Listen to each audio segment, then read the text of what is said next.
स्वागत है आपका विज्ञान की आवाज़ कार्यक्रम में। यह पॉडकास्ट की श्रृंखला अब तक पहुंचाई जा रही है मीडिया फॉर कम्युनिटी फाउंडेशन द्वारा, जिसे उत्प्रेरित और समर्थन दिया है राष्ट्रीय विज्ञान एवं प्रौद्योगिकी संचार परिषद ने। विज्ञान की आवाज़ कार्यक्रम से आपको मिलती है देश और दुनिया में होने वाली विज्ञान एवं प्रौद्योगिकी की अपडेट। साथ ही साथ हम करवाते हैं आपकी मुलाकात देश के उन तमाम वैज्ञानिकों और साइंस लैब से जो भारत को और बेहतर बनाने में लगातार अग्रसर हैं।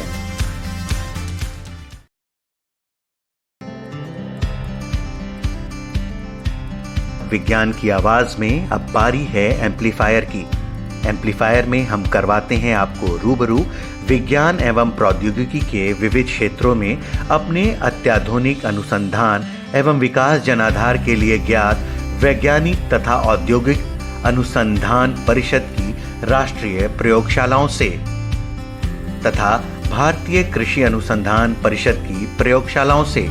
साथ ही साथ हम करवाते हैं आपकी मुलाकात उन खास लोगों से जो विज्ञान एवं प्रौद्योगिकी के क्षेत्र में लगातार काम कर रहे हैं, जिससे भारत और समाज बेहतर बन सके।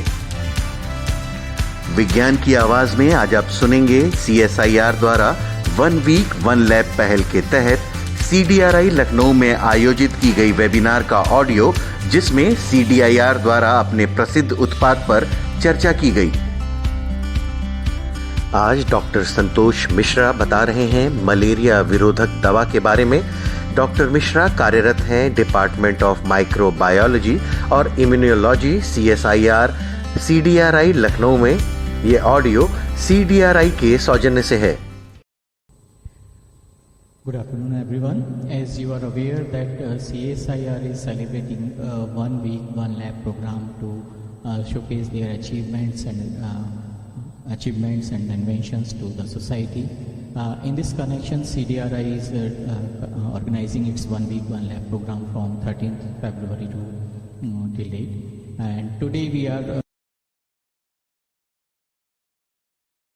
that is E-mal, and the generic name of this molecule is alpha beta Arteether, and this is a very popular anti-malarial. More than 100 industry partners.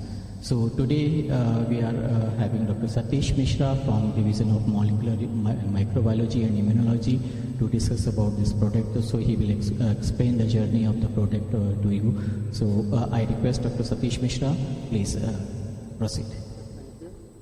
So good evening everybody.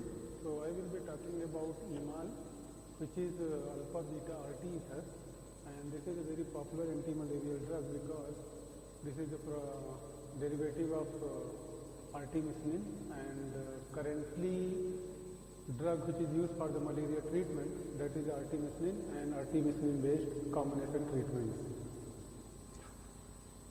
So before going into the detail of product development, I would like to discuss some of the statistics about malaria. So there are around 3.3 billion people at risk at present, and 247 million cases annually still being reported, and around 619,000 deaths annually according to World Malaria Report 2022. So with years of treatment, there are still increasing, and the of the malaria parasite and its antigenic variation, and of course growing insecticide resistance, and then third one is increasing drug resistance parasite. So for studying malaria in laboratory, so we have human malaria, so that is Plasmodium falciparum, but that can be studied only in vitro because of its infectivity only in humans. And for in vivo infectivity, we have monkey malaria, so that is strains are Plasmodium cynomolgi, knowlesii and Plasmodium fragile. And for in-depth study, we have rodent malaria parasites, and those parasites are Plasmodium berghei, Plasmodium jolii and Plasmodium chabodi. So if we look at the Plasmodium life cycle, so when an infected female anopheles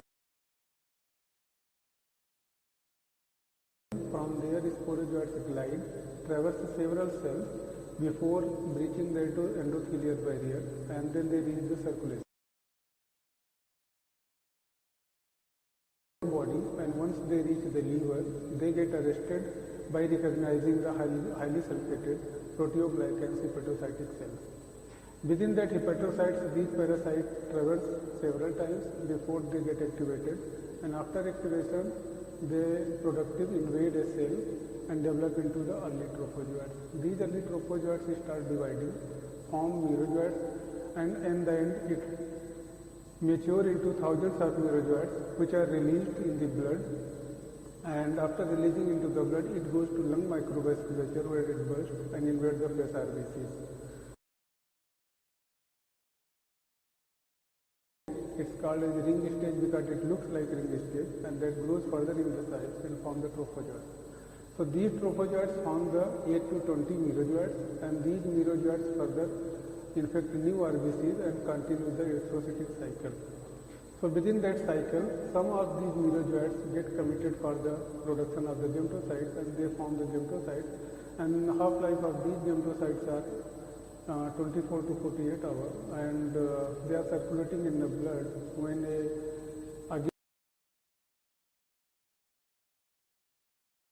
and that after injection goes into the mosquito midgut. The environment of mosquito midgut is a low temperature and also the low pH, and that triggers the activation of the zygote further, which develop into the eukaryote. On the side wall of mosquito midgut, these eukaryotes develop into the oocyst, and oocyst further grows in size and forms thousands of sporozoites. After maturation, these sporozoites are released in the hemolymph, that is the body cavity of mosquito, and then they invade the salivary gland and stay there until they find a new host. So this is the whole life cycle of malaria parasite. And if we look at the human malaria parasite, there are most prevalent one Plasmodium falciparum, and second one is the Plasmodium vivax. Another property of this Plasmodium vivax malaria parasite is because it forms the dormant liver stages, and these dormant liver stages may stay in the liver from 3 weeks to up to 45 weeks, and they may get activated any time even we have cleared the blood-stain infection by using the treatment strategy. So those are artemisinin-based combination therapy, and the previous ones are chloroquine, mefloquine, primaquine, doxycycline, and clindamycin. Nowadays they are not in the use due to development of the resistance against these drugs. The current treatment for liver stages, especially for the hypnozoites, dormant stages which are formed by the Plasmodium vivax, are primaquine and tefenoquine. So primaquine was earlier used drug, but currently we have a tefenoquine because of its longer half-life. So because we needed 14 days radical cure for this primaquine, but tefenoquine one dose is good enough to eliminate the hypnozoite form of the parasite. But there is a limitation of using these drugs because they causes hemolytic anemia in the patient with GXPD deficiency. So they have a limited use. And most of the drugs which kills the blood stage parasites, they also kill the gametocytes. This is very important, especially because they block the transmission of the parasite from human to mosquito. So these are the drugs which kills the gametocyte stages.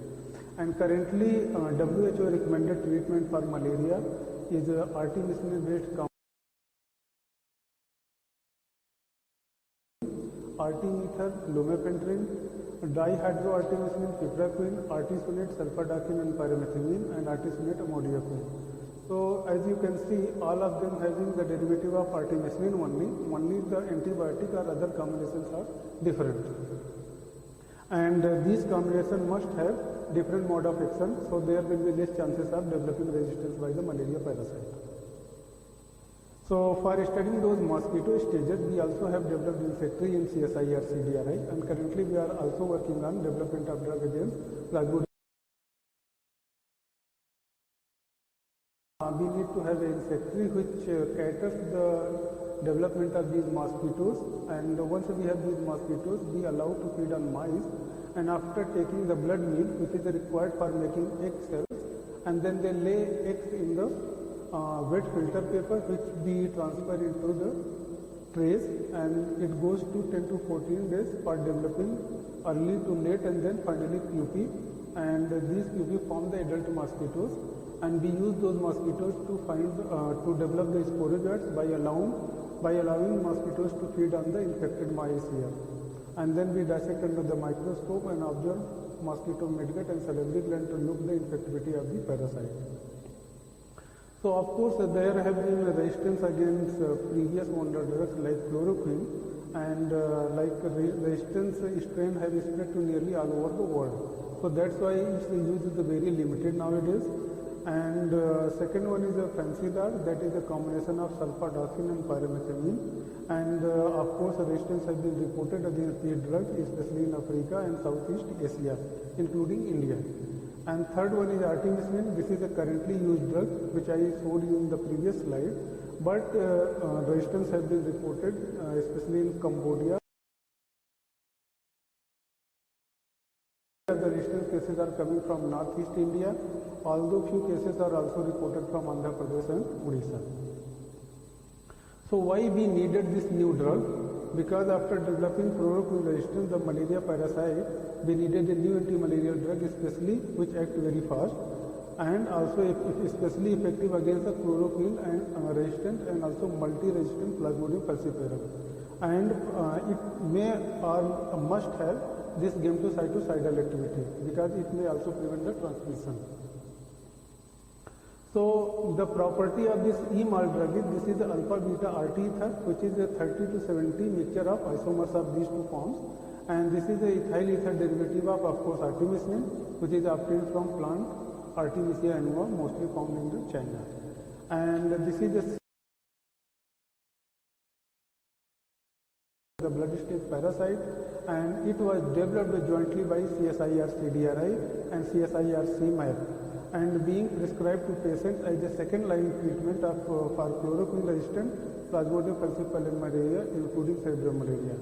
And it was included for National Anti-Malaria Program in 1999, and the technology was licensed to Themis Medicare, and the product is available in the market under the brand name E-mal, which is an injectable formulation. And mostly 3 doses are given when person is hospitalized for the treatment of malaria. And it was launched in 11th May 1999 on First National Technology Day. The drug is also exported currently in Kenya, Uganda, Rwanda, Zambia, Nigeria, Congo, Myanmar, and maybe some other countries.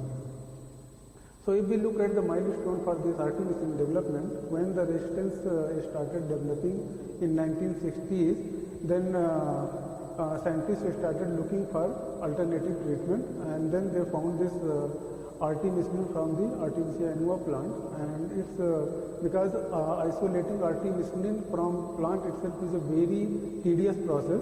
So they started first total synthesis, which was successfully achieved in 1983, and then artemisinin combination therapy started in 2004, and currently we have East recombinant.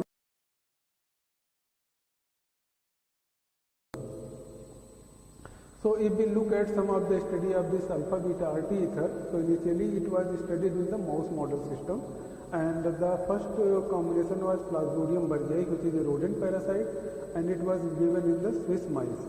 So if we look at different treatment strategies, here like day 4 to day 28, here according to WHO recommendation, the mean survival time after the cure should be around 28 days.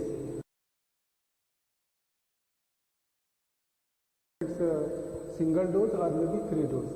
So here if we look at the different parameters here, so they were given 5 milligram per kilogram, so that is a body weight, and this is 1 dose, 2 dose and 3 dose, and all of them were given intramuscular. As you can see that in all of the cases we have 100% treatment, only controls were growing, not in the treated ones. And then next it was tested in Plasmodium jolii and albino rats. Of course here like that 5 milligram was not 100% successful initially, but for 10 milligram 3 dose was 100% curative. And then third one was P. jolii and Swiss mice, and here in this case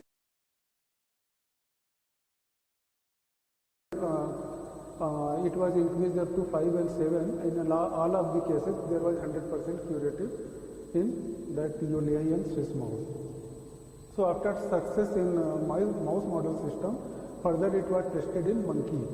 So after testing in monkey, the dose was ART 0.5 to 7.5 milligram per kilogram. So we observed some recrudescences when they were given lower doses like 2.5 milligram per kilogram, but when dose was increased up to 7.5, there was 100% curative. And further the percent parasitemia, if you look at in Plasmodium knowlesii, so because it was tested in 3 strains, first one is a Plasmodium sanguinolgi, second is a Plasmodium knowlesii, and third one is a Plasmodium fragile. So for 5 days, there was 100% treatment in the monkey malaria. And third one, in case of Plasmodium fragile, of course with 7.5 there is some recrudescences, like monkey came positive, but when dose was up to 7.5 to 10 milligram per kilogram, this alpha beta Arteether was 100% curative in rodent and also monkey malaria model. So next, its transmission was tested, whether it acts on the transmission of the parasite. So for this one, gametocidal activity of alpha beta Arteether was tested, and initially it was tested at 2.5 milligram per kilogram. And as you see that there is some gametocyte development when the dose was 2.5, but when it was increased, gametocyte formation, and of course there was no transmission. So how these transmissions are tested, which I showed you in the that insectary slide, that after infection mosquitoes are dissected and midgut and salivary glands are checked, and there should be no sporozoites or no parasites, so that this drug is blocking the transmission of the parasite from human to mosquito. So here, as you see, there is no cyst in all the treatment groups, and further here number of cysts you see, there is no cyst in all the treated ones, and further even those mosquitoes, although after dissection we could not observe any sporozoites or any parasite in the mosquito, but still they were allowed to bite on monkey. So after biting, because if mosquito is infected, they inoculate sporozoite in the skin which goes into the liver. But here in this case, monkey never came positive. That means mosquito were not carrying any parasite. So that means this alpha beta Arteether completely kills the gametocyte and blocks the transmission. And then those mosquito midgut were also scanned by electron micrograph, and you can see in control there is a development of this bulb-like structure which is oocyst, which forms the sporozoites, but in the treated one that is a completely flat, and there is no bulb-like formation, no formation of oocyst in the mosquito. So that is the success of alpha beta Arteether for killing blood stage parasite and also the gametocyte to block the transmission. So, and there is some patient data. So these are 4 independent studies, and in the first one there were 49 patients, and in this one the parasite clearance time was 48 hours and fever clearance time was 52 hours.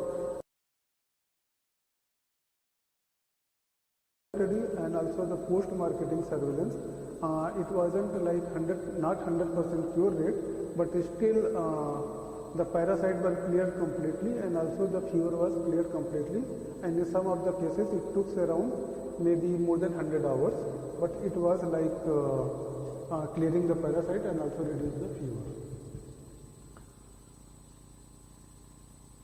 So we have also studied its mechanism of action, like how this alpha beta Arteether act on the parasite.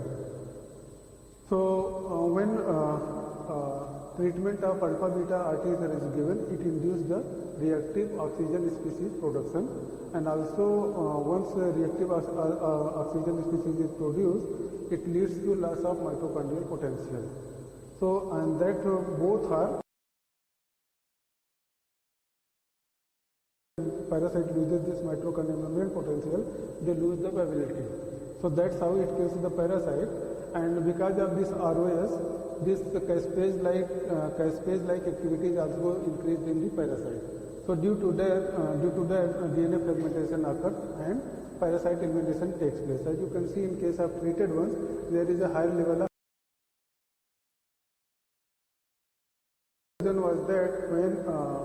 Treatment of alpha beta Arteether is given, it leads to ROS, reactive oxygen production, and then that activates the metacasphases, which activate the apoptosis pathway, and this could be one of the mechanism for killing the parasite.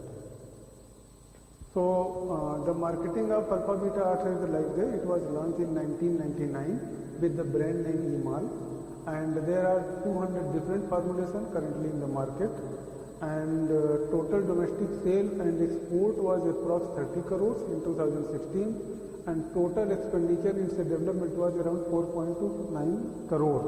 So I think the sale is already on the higher side. Yes. So the future direction of this one is like we should have some effective alternative artemisinin combination therapies, and for this alpha beta Arteether, so we are developing a SMED formulation. So for this SMED formulation, alpha beta Arteether in the combination of Fansidar. Fansidar is SP, that is sulfadoxine and pyrimethamine. So once we have this one, this will be included as a artemisinin based combination therapy in the future. And also we are working on this sartan-regimenopacity required for AG compliance. So like if we can reduce the number of doses, and also to promote the eradication of malaria, we need a drug with multi-stage activity. So this one is already having blood and gametocidal activity, and probably if a drug is also having the liver stage activity, we are working on towards that. And then multi-directional approach, including effective vaccine, vector control, and maybe better drug combinations.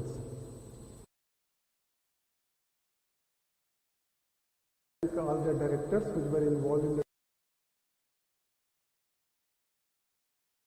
Dr. Renu Tripathi and Dr. Rajesh Karma, and all the clinicians which wasn't possible without their hard work, and all the associated students and staff, departmental colleagues, and funding which was provided by CSIR and also the ICA. So thank you very much. Thank you. अब जाते जाते हम बताते हैं आपको बात पते की। क्या आप जानते हैं ठंडे पानी की तुलना में गर्म पानी तेजी से जम जाता है। ये था आज का विज्ञान की आवाज। आपको ये पॉडकास्ट कैसा लगा हमें बताएं mediaforcommunity@gmail.com पर। इस पॉडकास्ट को प्रोड्यूस किया है आशीष तिवारी ने।